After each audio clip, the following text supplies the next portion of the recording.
and I studied Islam in Norman, Oklahoma with our brother back there. It's good to see you, subhanAllah. Wow. You still look the same, by the way. Congratulations. You didn't talk. Egyptians, man. You know Egyptians got that kosher stuff. And I became Muslim through hip-hop. My first sheikh was Rakim. And my first imam was KRS-One. And I say that hoping that Allah will guide those people to Islam. Because it was through them that a lot of us in the 90s became Muslim.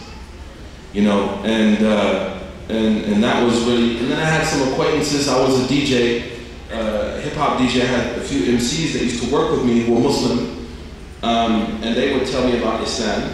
And then I met a Muslim brother from Fort Greene, Brooklyn. And we had this conversation when I was 17 about Islam, and that's how it started. And then I continued to read, and I got a copy of the Quran. Yusuf Ali, rahimahullah, may Allah. You know, Yusuf Ali died homeless. Can you imagine? What kind of ummah would allow someone like that to die homeless? He was found by a Pakistani diplomat in London in the streets living on a bench. And he died of pneumonia. May Allah have mercy on him. And accept the good he did. So I read the old, remember the old Yusuf Ali? The mammoth one? Yeah, I read that one. And I thought I was Muslim. I told my girlfriend I'm Muslim. She's like, you're not a Muslim, trust me. You can be a Muslim. I was like, no, man, I believe in Allah. She's like, yeah, but you smoke weed. I was like, oh, you know, I'm working on a few things. I believe in that though. And what does that tell you? Look how, and I don't know if this exists now because I've been in Egypt for a long time. Look how non-Muslims used to look at Islam, man. She was a non-Muslim. She's like, there's no way you can be Muslim. I was like, why? She's like, dude, you got a laundry list of sins, man. I was like, how do you know? You're not even Muslim? She's like, no, but my uncle's Muslim. You can't, there's no way, trust me. You're too crazy. And I was like, thanks a lot. Right? So it took me 3 years of reading. Then my freshman year in college, I was about to pledge Alpha Phi Alpha. Those of you who know what that is, you know. I was about to cross the burning sands. And I have some very dear friends. They asked me right now to pledge in, become an Alpha, so we're thinking about it. But I was about to walk the burning sands, and instead I took Shahada in November of '92. Alhamdulillah. How were you memorizing the Quran? I finished memorizing when I was like 27, 28 years old. Sorry, I'm tripping. I mean, excuse me, I'm confused. I was 35, 36. Do you know of any schools that take sisters you can recommend? You know, I don't really know. I have a friend here, I don't want to call her out. Sister Yusra, are you here? Raise your hand. Sister Yusra is an excellent, incredible person who I have great amount of respect for her and her family. So I would recommend you talk to Sister Yusra because she'll be able to, and I'm sorry to embarrass you. I know I'm going to get it later on. But this is deen. It's not teen. So if you know someone that you trust and you can recommend to people, I have to. So I recommend that you talk to her. She can, inshallah, point you in the right direction. And don't you have classes here every night, man? Wednesday Night Live, right? Or something every day? Monday through Friday. And I really encourage you not to take things for granted. Oh, these classes in our mosque every week. That's the attitude of a person who will never succeed. I met a person in Azhar, Chinese brother. SubhanAllah, man. His mother sold their home to send him to Azhar, man. That's like, I was like, that's G. I was like, I bought a ticket, you know. I got mad because I couldn't get exit row. Dude's mother sold her house for him to study, right? So this is the deen, it's very serious. So I didn't mean to call you out, sister, but you know, I would recommend that they track you down and talk to you and take advantage of these. I mean, I saw the schedule.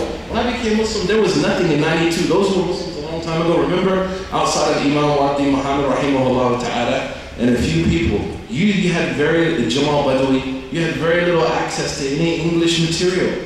I mean, if I had become Muslim in a place where, and I had to learn from a Senegalese sheikh who spoke Wolof and Arabic. And his English was really poor at that time. You know, you didn't have the opportunity then to complain. Oh, you don't speak English well, and okay, whatever. No, it was like, I want it, I gotta get it. I think that's the difference between, I hate to say this, I'm gonna get in trouble, this generation and that generation. And we used to drive for 2 hours every day to study with him, man. And we used to love it. We felt like it's a show, man. Now, you know, they got this like, oh, they're not on our group, oh, they have problems in this. That's not what knowledge should do. Knowledge, should bring us together. What is your advice for someone who wants to start learning formalized traditional Islamic education while living in the US? I have a problem with the term traditional. I'm sorry, but I think we should say normative or orthodox, not traditional. Because the tradition is two. Sheikh Zakaria al-Ansari, Sheikh al-Islam, the Ra'is of the Shafi'iyya, who's buried next to Imam al-Shafi'i, rahimahullah ta'ala. Sheikh Zakaria al-Ansari said that Islam, Sheikh al-Islam, that Islam is like a sweet ocean. Everywhere you drink, it's like a sweet sea.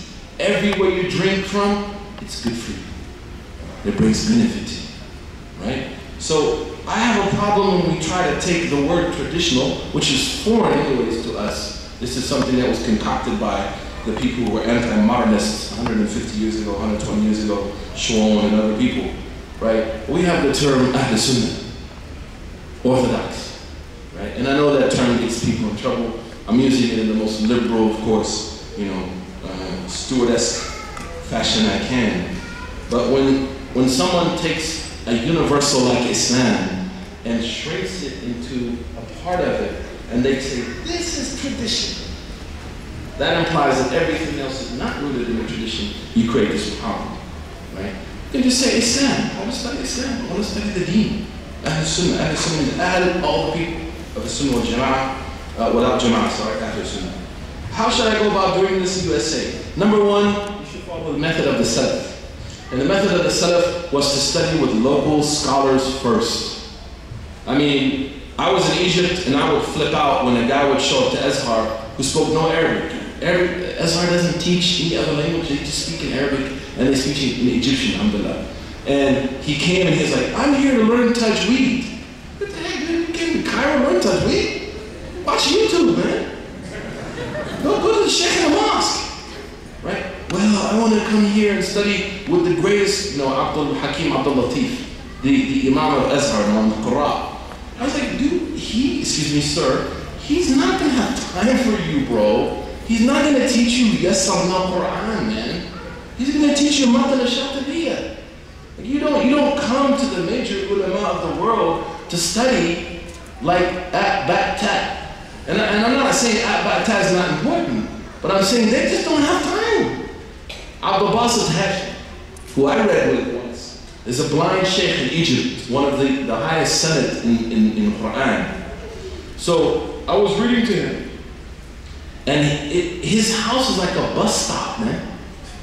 You know, a guy came from Mansoura, read 30 lines of Shatibiyya. Another guy came, a sister came, man, from Giza, read to him with the Qira of Abi Amr. All this happened in 10, 15 minutes. And I was saying, if I went to Sheikh Abdul Basit and said, I want to read Yassar al-Quran, dude. You know, at-bat-tat, Iftah Simpson. He'd tell me, brother, go read with my students. Then when the American brother, we told him, you're going to have to read with the students of the Sheikh, he got mad. Oh, brother, I came all the way from America. You shouldn't have come all the way from America for this. So number one is use your local scholars. Number two, I encourage people to have a college degree first. And the reason that I say that is you can't come back broke. Secondly, it was the sunnah of the scholars to be financially independent. That's how they were, because the first day I was in Azhar, we had a class called Khutbah. It was a cool class in Shad. And the teacher said the most important thing for a khatib is to be financially free, to have independence. Also, you learn analytical skills in the Western universities which will help you study overseas, to help you study constructively, and to be critical when you need to be critical. Because you don't go overseas thinking everything you learn is right. Because that's not correct. It's not correct. Number three, if you're married or about to get married, you need to have this conversation with your spouse. Because a move overseas, I've been back a year, right? And my family's still not here yet. Right? They're still in Malaysia. Because when we were in Egypt, you gotta move a whole family. So you have to think about the nuances of this. Number 4, why are you studying? And the problem I have with American Muslims, I'm studying to save the ummah. I'm studying to reform the ummah. Start with yourself first. Study for yourself. The ulama said, العلم السر بين العبد وربه.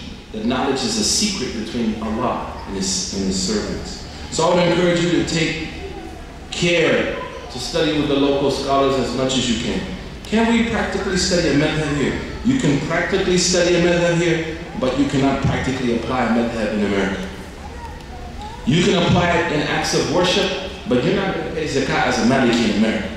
Oh no, it ain't going to happen. It's going to be either Sheikh Saleh, who is a really hardcore Maliki in the Bay Area, a great scholar who I read with. He told the brothers, forget the chapter on zakat here. So there's parts of a madhab that can be practiced in America. But if you have a great scholar like Imam Majid, you should make taqleed of him and not bring your madhab to create problems in the community. If you have a scholar, they say al-mustafti ala madhab al-mufti. That the one who's not a mufti, he's on the madhab of the mufti who's around him.